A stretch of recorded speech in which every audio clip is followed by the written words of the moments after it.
বিসমিল্লাহির রহমানির রহিম। মাননীয়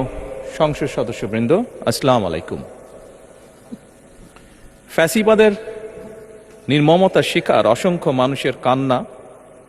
আর হাজারো প্রাণের আত্মত্যাগের মধ্যে দিয়ে অবশেষে আজ থেকে পুনরায় যাত্রা শুরু হতে যাচ্ছে জনগণের ভোটে জনগণের কাছে জবাবদিহিমূলক সত্যিকার অর্থে জনপ্রতিনিধিশীল জাতীয় সংসদ। বাংলাদেশের জাতীয় সংসদের রাজনীতির এই ঐতিহাসিক মুহূর্তে আমি আল্লাহর দরবারে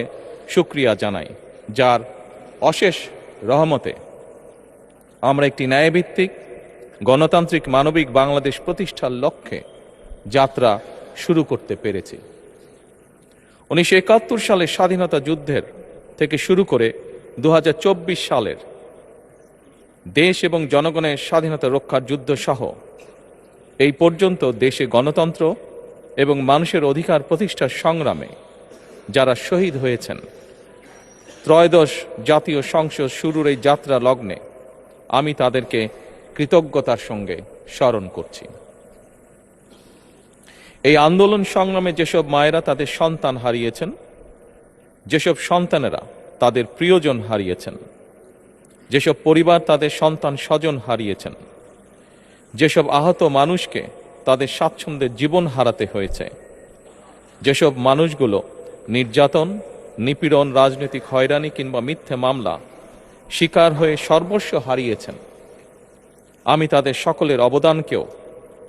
কৃতজ্ঞতার সঙ্গে স্মরণ করছি। দেশের ছাত্র জনতা, কৃষক, শ্রমিক, শিক্ষক, কবি, সাহিত্যিক, সাংবাদিক, চিকিৎসক, প্রকৌশলী,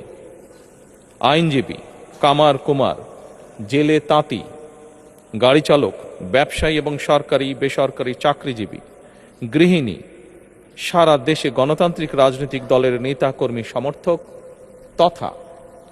সর্বস্তরের সকল শ্রেণী পেশার মানুষ যাদেরকে গুম, খুন, হত্যা, নির্যাতন, নিপীড়ন, মিথ্যা হামলা মামলা কিংবা জীবন্ত মানুষের কবরস্থান তুল্য বর্বর বন্দিশালা, আয়নাঘর, কোনো কিছু দিয়েই যাদের গণতান্ত্রিক আকাঙ্ক্ষাকে রুখে দেওয়া যায়নি, যাদের সাহসী ভূমিকায় দেশে পুনরায় গণতন্ত্র ফিরে এসেছে, আমি ত্রয়োদশ জাতীয় সংসদের এই যাত্রা লগ্নে